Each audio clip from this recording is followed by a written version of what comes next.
Gun point पर लेकर के पिस्तौल का भय दिखाते हुए उनके कान की बालियां नोच ली गई, पैर का पायल खोलवा लिया गया।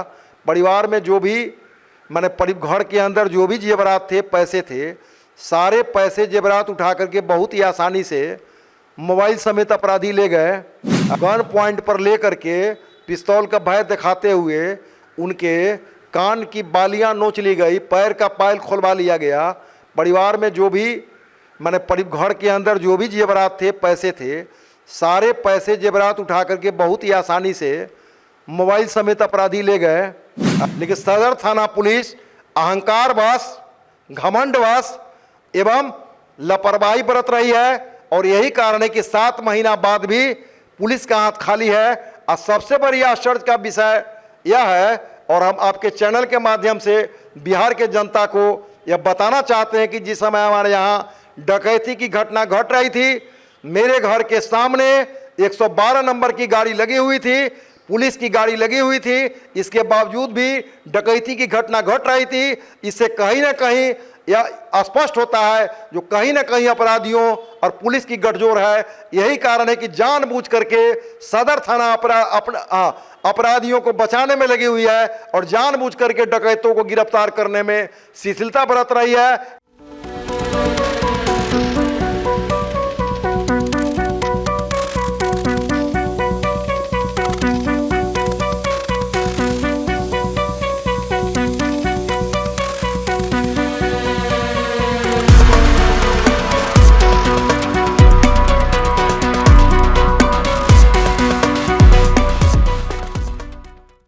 नमस्कार, मैं निशा श्री आप तमाम दर्शकों का स्वागत करती हूं फर्स्ट लुक बिहार में, जहां हम देखते हैं खबरें जो जानना ज़रूरी है। और आज आपके सामने हम लेकर आए हैं एक ऐसा मुद्दा जिसमें कि हम कहते हैं कि अपराध की घटना जो है वो बिहार में बढ़ रही है और इसमें आम जनता त्रस्त है। लेकिन तब क्या हो जब आप सुने कि एक ओहदेदार इंसान जिसकी राजनीतिक पहुंच है वो भी इसी तरह की आपराधिक गतिविधियों से परेशान है। आज हमारे साथ स्टूडियो में उपस्थित हैं जनता दल यूनाइटेड के जिला उपाध्यक्ष रमेश कुमार ओझा उर्फ रमेश विप्लव जी। रमेश विप्लव जी, आपका बहुत बहुत स्वागत है हमारे कार्यक्रम में। आपके चैनल लुक ऑफ बिहार से बात करने के लिए आपके चैनल के प्रति आपके प्रति आभार प्रकट करते हुए बहुत बहुत धन्यवाद।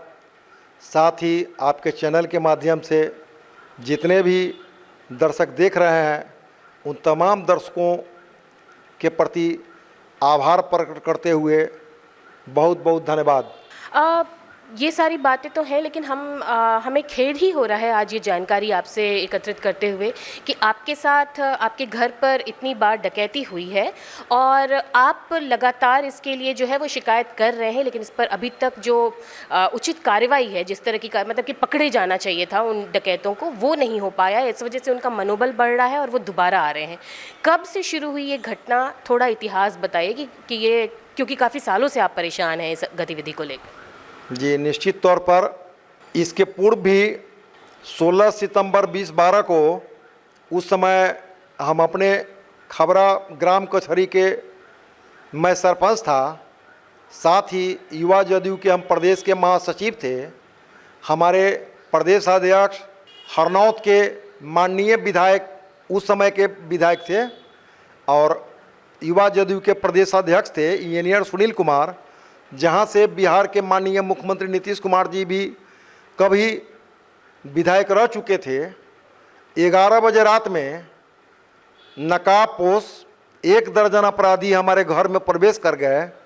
हमको बंधक बनाते हुए मेरे साथ मारपीट की गई, मारपीट करके हमको घायल कर दी गई एवं हमारी पत्नी जो भी वर्तमान में खबरा पंचायत जदयू का पंचायत अध्यक्ष और पूर्व सरपंच भी है, उसके वो लगभग 3-3.5 लाख रुपया के करीब का उनका जेवरात और 30-35 हज़ार रुपया नगद जो था उठाकर ले गए। उस समय सदर थाना प्रभारी शंभू भगत जी थे। मैंने इस संदर्भ में वहाँ प्राथमिकी दर्ज कराया था, लेकिन उस पूरे प्रकरण में पुलिस के आश्वासन के बावजूद भी एक डकैत की गिरफ्तारी नहीं हुई। बार बार हमको यह दिलासा दिया जाता रहा कि अपराधियों की गिरफ्तारी होगी, लेकिन किसी अपराधी की गिरफ्तारी नहीं हुई और हमारे उस मामले को जानबूझ करके व्यवहार न्यायालय लोक अदालत में भेज दिया गया जो पूरी तरह से गैर कानूनी और अवैध है। घटना के 12 वर्षों बाद भी आज भी उस घटना में शामिल किसी अपराधी की गिरफ्तारी नहीं हुई। और ठीक उसके दूसरे मर्तबे 20 सितंबर को हम अपने पुत्र के साथ महाकुंभ स्नान करने प्रयागराज गए हुए थे। इसी बीच में 21 तारीख के सांझ में 6 अपराधी नकाबपोश 2 बाइक से हमारे परिसर के अंदर प्रवेश किए। 4 अपराधी हमारे कमरा के अंदर घुस गए और कमरा के अंदर घुस करके हमारी पत्नी प्रभा देवी से पूछे कि भैया कहाँ है। मैडम पूछी कि भाई कौन काम है। वो बोला कि ज़मीन से संबंधित मामला में बात करना है। मैडम कही कि अभी नहीं, हम मार्केट गए हुए हैं। तो बोला कि आएंगे तो कह दीजिएगा कि हम फिर आएंगे। और उसके बाद बाहर चला गया। मैडम ने मुख्य द्वार को बंद कर लिया। मैडम निश्चिंत हो गई, चूँकि मेरा जो मकान है 11.5 फीट 12 फीट का बाउंड्री वाल चारों तरफ से है, तो वो निश्चिंत हो गई कि अब हम सेफ हो गए, कोई आएगा नहीं।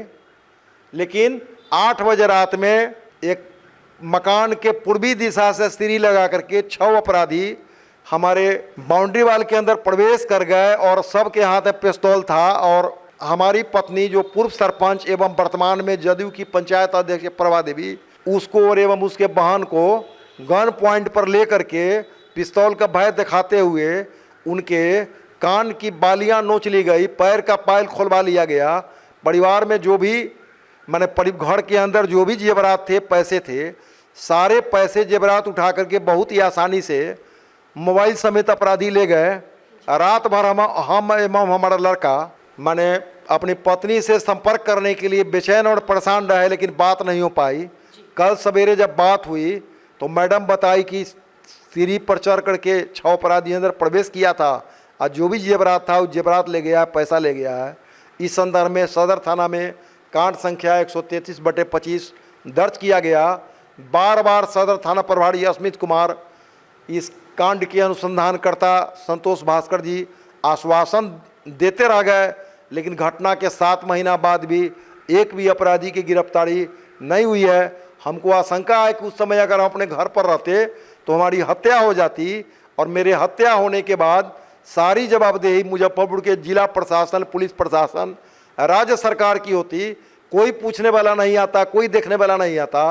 और घटना के 7 महीना बाद भी आज तक हमको लगता है कि यहाँ का जो पुलिस प्रशासन है पूरी तरह अंधी, गूंगी और बहरी पुलिस प्रशासन है, उसको न कुछ दिखाई दे रहा है।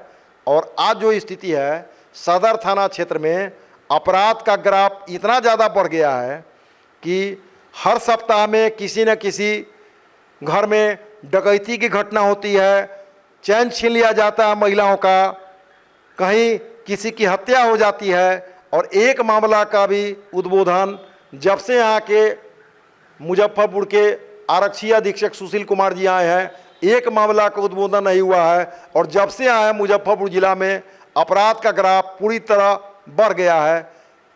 यही हम कहना चाहते हैं। कल हम स्मार पत्र के द्वारा हम बिहार के माननीय मुख्यमंत्री जो हमारे नेता हैं, अभिभावक हैं नीतीश कुमार जी, और बिहार के पुलिस महानिदेशक विनय कुमार जी को ईमेल एवं स्पीड पोस्ट के द्वारा स्मार पत्र भेज करके हम अपनी एवं अपने पूरे परिवार के जान माल के सुरक्षा का मांग किए हैं। और मांग किए हैं कि अपराधियों को अति शीघ्र गिरफ्तारी किया जाए। अगर अविलंब गिरफ्तार अगर नहीं किया जाता है तो बाध्य होकर के हम इस मामला को लेकर के देश के प्रधानमंत्री माननीय नरेंद्र मोदी जी एवं देश के गृह मंत्री अमित शाह जी और बिहार के राज्यपाल को स्मार पत्र दे करके हम अपराधियों को गिरफ्तार करने की मांग करेंगे। आपने एक बहुत बड़ी बात कही कि आपके जान का खतरा है, आपके पूरे परिवार को जान का खतरा है। और लगातार जिस तरह से मैं भी देख रही हूँ कि 2012, 16 और इस वर्ष भी कुंभ के स्नान के वक्त में भी फिर आपके घर में ये घटनाएं हुई। और आपने बताया कि उन लोगों को पता चल जाता है कि घर में कुछ है और फिर ये लोग सीधे सीधे डकैती करने के लिए घुस जाते हैं। तो अभी त्वरित स्तर पर आप क्या मांग करते हैं कि आपको किसी तरह की सुरक्षा चाहिए? हाँ, हम मांग करते हैं कि हमको सुरक्षा चाहिए, मेरे परिवार को सुरक्षा चाहिए। इसलिए कि 2012 में हमारे ऊपर हमला हो चुका है। अगर पिछले 22 फरवरी को हम अपने आवास पर रहते तो निश्चित तौर पर हमारी हत्या हो जाती। इसके पीछे लगता है कहीं न कहीं किसी न किसी की साजिश है, वैसा कोई व्यक्ति है कि मेरे नहीं रहने के कारण उसको कहीं से बड़ा लाभ होगा। और इस सब के बावजूद भी यहाँ का प्रशासन, पुलिस प्रशासन पूरी तरह लापरवाह है, बेखबर है और पुलिस की हाथ खाली है। इस संदर्भ में हम बिहार सरकार के पूर्व मंत्री अजीत कुमार जी के साथ तिरहुत रेंज के डीआईजी चंदन कुमार कुशवाहा जी से मिलकर के स्मारक पत्र दे चुके हैं। बिहार सरकार के पूर्व मंत्री माननीय अजीत कुमार जी के माध्यम से बिहार के पुलिस महानिदेशक विनय कुमार जी को स्मारक पत्र दे चुके हैं। इसके अलावा इस कांड में बिहार सरकार के पूर्व मंत्री सुरेश शर्मा, बिहार सरकार के पूर्व मंत्री मनोज कुमार कुशवाहा, बिहार सरकार के पूर्व मंत्री राम सूरत राय, बिहार सरकार के पंचायती राज मंत्री केदार गुप्ता जी के प्रयास के बावजूद भी आज तक किसी अपराधियों की गिरफ्तारी नहीं हुई। रूनी सैदपुर के माननीय विधायक पंकज कुमार मिश्रा जी के प्रयास के बावजूद भी आज तक किसी की गिरफ्तारी नहीं हो पाई। और इतना ही नहीं, दुख के साथ कहना पड़ रहा है कि बिहार के माननीय उप मुख्यमंत्री जो मुजफ्फरपुर के प्रभारी भी है विजय कुमार सिन्हा जब जिला समाहरणालय में जन संवाद कार्यक्रम लगाए थे तो उनसे मिल करके हम पूरे घटनाक्रम से उनको अवगत कराया था। उन्होंने संज्ञान लेते हुए डीएम एसपी को, मैंने एसपी और थाना प्रभारी और एसडीपीओ 2 विनीता सिन्हा को बिसूत्री की बैठक में बुलाने का काम किया था। उसके बाद मुसहरी प्रखंड में बिसूत्री की बैठक में जन संवाद कार्यक्रम के अंतर्गत बिहार के माननीय उप मुख्यमंत्री विजय कुमार सिन्हा से मिलकर के स्मारक पत्र के माध्यम से भी हम मांग किए थे कि अपराधियों की गिरफ्तारी हो। 15 अगस्त को बिसूत्री कार्यालय में जब उन्होंने झंडोत्तोलन किया उस समय में मैंने उनको ध्यान आकृष्ट कराते हुए मैंने मांग किया कि गिरफ्तारी हो। लेकिन दुख के साथ कहना पड़ रहा है कि पार्टी के आदरणीय जिला अध्यक्ष राम बाबू कुशवाहा, बिहार सरकार के पंचायती राज्य मंत्री माननीय केदार प्रसाद गुप्ता जी, पूर्व मंत्री माननीय विधायक के प्रयास के बावजूद भी घटना के 7 महीना बाद भी किसी अपराधी की गिरफ्तारी नहीं होती है। यह कहीं न कहीं यह दर्शाता है कि पुलिस प्रशासन कहीं न कहीं भ्रष्टाचार में लिप्त है और कहीं न कहीं अपराधियों का पुलिस के साथ गठजोड़ है। यही कारण है कि जानबूझ करके पुलिस अपराधियों को गिरफ्तार नहीं करने के बजाय अपना भ्रष्टाचार में लिप्त है। इसलिए हम बिहार के माननीय मुख्यमंत्री नीतीश कुमार जी, जिनके पास गृह मंत्रालय भी है, मांग करते हैं कि पूरे प्रकरण का जांच हो और जो भी दोषी पुलिसकर्मी है उनकी बर्खास्तगी हो, उन पर कार्रवाई हो एवं जो भी डकैत हमारे यहाँ 2 बार जा करके घटना को अंजाम दिए उन अपराधियों की अविलंब गिरफ्तारी हो और हमारे एवं हमारे पूरे परिवार को जान माल की सुरक्षा की गारंटी जिला प्रशासन, पुलिस प्रशासन, राज्य सरकार ले। अन्यथा किसी प्रकार की अगर घटना मेरे या मेरे परिवार के साथ घटती है तो सारी की सारी जवाबदेही मुजफ्फरपुर का जिला प्रशासन, पुलिस प्रशासन एवं बिहार सरकार की होगी। आप एक बहुत बड़ी बात कह रहे हैं, पुलिस के को भी भ्रष्टाचार का आरोप लगा रहे हैं और 6 महीने बीत गए हैं। तो क्या सीसीटीवी फुटेज ये सारे चीज़ या फिर कोई वहाँ पे मौजूदा जो घटना स्थल है वहाँ से कोई एविडेंस कलेक्ट किया गया या आपको किसी के ऊपर संदेह है? कोई भी ऐसे साक्ष्य क्या पुलिस ने जुटाने की कोशिश की जिससे उनको पकड़ा जा सकता है? जी निश्चित तौर पर हमारे घर के जहाँ पर घटना घटी थी उसके उत्तरी दिशा में हमारा पुराना आवास है, वहाँ पर सीसी कैमरे लगे हुए हैं। हमारे घर के सामने जो मुख्य द्वार है, मुख्य द्वार के सामने जो हमारे पड़ोसी हैं उनके यहाँ सीसी कैमरे लगे हुए हैं। सीसी कैमरे में अपराधियों की तस्वीर स्पष्ट तौर पर आई हुई है और यह सीसी कैमरे का फुटेज सदर थाना पुलिस को है। लेकिन सदर थाना पुलिस अहंकारवश, घमंडवश एवं लापरवाही बरत रही है और यही कारण है कि 7 महीना बाद भी पुलिस का हाथ खाली है। और सबसे बड़ी आश्चर्य का विषय यह है और हम आपके चैनल के माध्यम से बिहार के जनता को यह बताना चाहते हैं कि जिस समय हमारे यहाँ डकैती की घटना घट रही थी, मेरे घर के सामने 112 नंबर की गाड़ी लगी हुई थी, पुलिस की गाड़ी लगी हुई थी। इसके बावजूद भी डकैती की घटना घट रही थी। इससे कहीं ना कहीं यह स्पष्ट होता है जो कहीं ना कहीं अपराधियों और पुलिस की गठजोड़ है। यही कारण है कि जानबूझ करके सदर थाना अपराधियों को बचाने में लगी हुई है और जानबूझ करके डकैतों को गिरफ्तार करने में शिथिलता बरत रही है, लापरवाही बरत रही है। और हमारे यहाँ नहीं, सदर थाना क्षेत्र में इसके पहले जितने भी घटनाएं घटी है, एक मामले का खुलासा भी सदर थाना पुलिस अभी तक नहीं कर पाई है। मेरे घटना घटने के एक सप्ताह बाद 8 बजे के करीब में खबरा शिव मंदिर के नज़दीक विनय ओझा जी हैं, उनका मात्र एक लड़का है, उनके घर के अंदर आधा दर्जन अपराधी उसी तरह प्रवेश कर गया। प्रवेश करने के बाद उनके लड़के को और उनको बंधक बना करके लूटपाट करने का प्रयास किया। पिता पुत्र मिल करके उन्होंने हल्ला किया। हल्ला करने के बाद पिस्तौल से माने गोली चलाया, लेकिन गोली फंसने के कारण उनके लड़के की जान बच गई, जिसका नाम लल्लू है। अगर गोली नहीं फंसती तो एक लड़का था बेमौत मारा जाता। और सबसे आश्चर्य की बात है कि उनके घर के सामने राष्ट्रीय उच्च पथ 28 पर दुल्हा की जो गाड़ी होती है, उस माने सजा हुआ गाड़ी लगी हुई थी और सजा हुआ कार से डकैत आए थे, उसके घर के अंदर घुस करके घटना को अंजाम देने का प्रयास किए। इसके अलावे 1 दर्जन से अधिक ऐसा घटना है जो सदर थाना क्षेत्र में लूट की घटना हुई है, हत्या की घटना हुई है, अपहरण की घटना हुई है और एक मामला का खुलासा भी सदर थाना पुलिस अभी तक नहीं कर पाई है। तो ये तमाम शिकायत है रमेश कुमार ओझा उर्फ रमेश विप्लव जी का कि इनके घर में लगातार जो है वो डकैती की घटनाएं हो रही हैं। उसके साक्ष्य भी हैं सीसीटीवी फुटेज के मामले की तरह, और उसके अलावा इन्होंने कई बार जाके शिकायत की।